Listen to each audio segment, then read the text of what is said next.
Hello friends, welcome to our YouTube channel and today is 27 December and now we will discuss the national level current affairs and what is going on in the country. Let's see.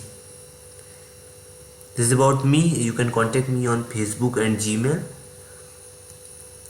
तो we will discuss about the national current affair. हम लोग बात करेंगे आज राष्ट्रीय स्तर के current affairs के बारे में। तो सबसे पहला टॉपिक है India's first Digi Dhan Mela held in Gurugram to promote cashless transaction. तो दोस्तों मैं आपको बता दूं कि अभी अभी गवर्नमेंट ने पोस्ट डिमोनेटाइजेशन आफ्टर विमुद्रीकरण के पश्चात digital transaction, digital means cashless लेन देन को प्रमोट करने के लिए कुछ स्कीम लॉन्च किए हैं, जिसमें लकी ग्राहक योजना है। उसके अंतर्गत दिगी धान मेला आयोजित किया गया है, जो इंडिया का पहला दिगी धान मेला गुरुग्राम मीन्स गुड़गांव में 26 दिसंबर 2016 को आयोजित किया गया। इस मेले का उद्देश्य क्या है? इस मेले का उद्देश्य है कि डिजिटल ट्रांजैक्शन को प्रमोट करना, डिजिटल फाइनेंशियल ट्रांजैक्शन की ओर आगे बढ़ना, और इसके अकॉर्डिंग काफ़ी सारे काउंटर्स तैयार किए जाएंगे जहां पे आधार कार्ड इशू किए जाएंगे।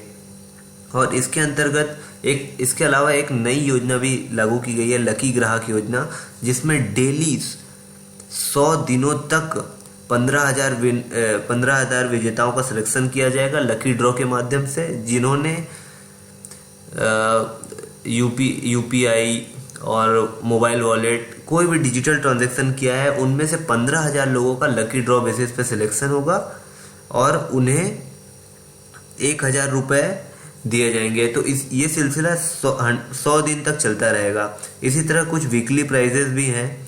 तो इनमें ये प्राइज उन्हीं व्यक्तियों के लिए है जो डिजिटल ट्रांजैक्शन करेंगे, जो यूनिफाइड पेमेंट इंटरफेस, यूएसएसडी, रुपी कार्ड्स या किसी भी तरह का कैशलेस लेन देन करते हैं, उनके लिए है ये। तो मैंने आपको 2 योजनाओं के बारे में बताया, लकी ग्राहक योजना और दिगी धन व्यापार योजना। और ये दोनों योजना नेशनल पेमेंट कॉरपोरेशन द्वारा लॉन्च किया गया है। नेशनल पेमेंट्स कॉरपोरेशन एक संस्था है जिसके द्वारा ये इम्प्लीमेंटेशन पूरे इंडिया में किया जा रहा है और ये डिजिटल इंडिया कैंपेन के अंतर्गत आता है। दूसरा हम लोग देख लेते हैं। दूसरा है दीनानाथ भार्गव जी के बारे में। अब मैं आपको बता दूं दीनानाथ भार्गव जी कौन है। दीनानाथ भार्गव जी जिन्होंने नेशनल एम्बलम बनाया था, ये एक रिनाउंड पेंटर है जिन्होंने नेशनल एम्बलम बनाया था सत्यमेव जयते। और मुंडकोपनिषद जो है जहाँ से सत्यमेव जयते लिया गया था, ये भी एक अच्छा क्वेश्चन है कि सत्यमेव जयते वर्ड कहाँ से आया। मुंडकोपनिषद से ये वर्ड आया। ये already UPSC prelims I think 2014 में ये पूछा गया था ये क्वेश्चन कि सत्यमेव जयते वर्ड कहाँ से लिया गया, तो रिमेंबर इट। तो दीनानाथ भार्गव जी वो थे जिन्होंने नेशनल एम्बलम बनाया था। ये एक रिनाउंड पेंटर है और his painting were displayed in the Europe's world art tour. Europe world art tour में इनका पेंटिंग डिस्प्लेड हो चुका है 1950 के टाइम, और इन्होंने गोल्ड मेडल भी जीता है। तो दीनानाथ भार्गव एक अच्छी पर्सनालिटी जिसका हाल ही में डेथ हुआ, और उन्होंने नेशनल एम्बलम बनाया था और साथ ही सत्यमेव जयते भी मुंडकोपनिषद से सिलेक्ट किया था। तीसरा पॉइंट हम लोग आज देख लेते हैं। Ministry of external affairs launch Twitter Seva for passport and consular service.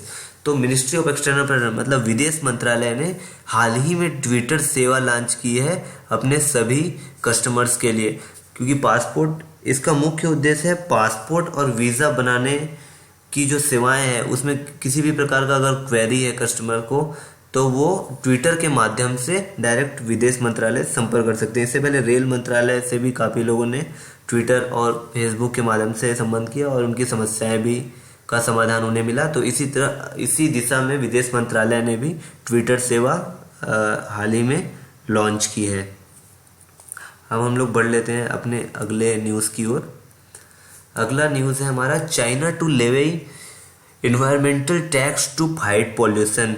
अभी चाइना पार्लियामेंट ने हाल ही में 25 दिसंबर 2016 को एक इन्वायरमेंटल प्रोटेक्शन टैक्सेस नाम का एक रिजोल्यूशन पास किया है। इसके मुताबिक अब चाइना में बड़ी बड़ी इंडस्ट्री को, जो हैवी इंडस्ट्री है, उनको इन्वायरमेंट टैक्स देना होगा। जैसे कि इंडिया में आप जानते हैं कि 0.5% स्वच्छ भारत टैक्स करता है और 0.5% कृषि कल्याण टैक्स करता है। उसी तरह चाइना ने इन्वायरमेंट टैक्स लगाया है अपनी देश की बड़ी बड़ी कंपनियों पर। इसका मुख्य उद्देश्य क्या है और ये कब से लागू होगा? इसका मुख्य उद्देश्य ये है कि चाइना हाल ही में काफ़ी दिनों से भीषण पॉल्यूशन की वजह से जुड़ रहा है, चाहे वो वायु प्रदूषण की बात हो, जल प्रदूषण की बात हो, लैंड पॉल्यूशन की बात हो। तो हाल ही में नॉर्थ चाइना में एक फॉग भी डेवलप हो गया था। तो इससे इन्वायरमेंटल प्रोटेक्शन के लिए और क्लियर फ्यूल प्रोडक्शन के लिए, अच्छे ईंधनों के इस्तेमाल के लिए चाइना ने इन्वायरमेंटल टैक्स लगाने का फैसला लिया है और इसका भी पास हो गया और ये इफेक्टिव होगा 1 जनवरी 2018 से। नेक्स्ट खबर की ओर हम लोग बढ़ते हैं। नेक्स्ट खबर है foundation stone for India second 2G ethanol bio refinery laid in Bathinda. तो इंडिया की second 2G ethanol bio refinery Bathinda में उसके लिए भूमि पूजन किया गया है। तो ये जो मैं आपको मार कर रहा हूँ, ये डेवलप किसने किया है? ये डेवलप किया है HPCL ने, हिंदुस्तान पेट्रोलियम कॉर्पोरेशन लिमिटेड ने। इसमें जो बायो रिफाइनरी होगा, बायो रिफाइनरी में इथेनॉल जो बनेगा, इथेनॉल बनेगा एग्रीकल्चर रेसिड्यू से। एग्रीकल्चर के जो कृषि के जो भी अवशेष होते हैं उससे इथेनॉल बनाया जाएगा। और पेट्रोल में आपको पता होगा कि पेट्रोल में 10% इथेनॉल ब्लेंडिंग करना पड़ता है। तो ये पंजाब एरिया का इथेनॉल डिमांड मीट करेगा। उस एरिया का 100 किलो लीटर पर डे का इसका टारगेट रखा गया है कि हर दिन 100 किलो लीटर इथेनॉल इससे प्रोड्यूस होगा और वो पंजाब के एरिया में जो पेट्रोल में इथेनॉल ब्लेंडिंग होती है उसका रिक्वायरमेंट मीट करेगा।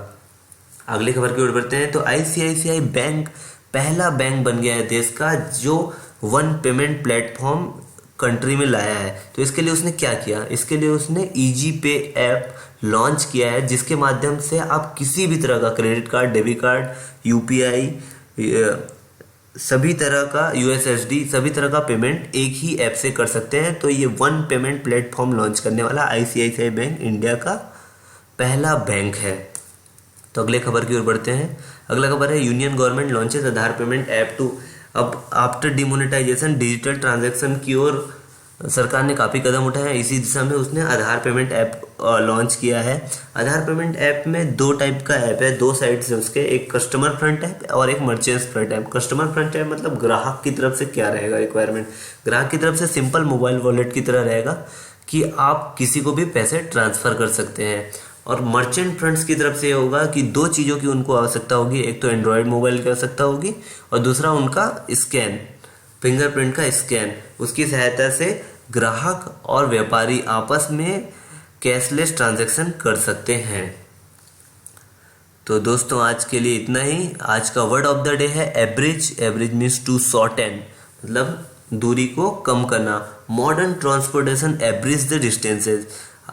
वर्तमान में जो यातायात के साधन इतने बढ़ गए हैं कि उसने दूरियों को कम कर दिया है। तो एवरेज मतलब to shorten, remember it. And thank you दोस्तों मेरा वीडियो देखने के लिए। इसी तरह हमारा चैनल सब्सक्राइब करते रहिए CGPSC eGyan, www.youtube.com/CGPSC eGyan। तो धन्यवाद। हम लोग नेक्स्ट वीडियो में फिर से मिलेंगे। Okay, bye bye.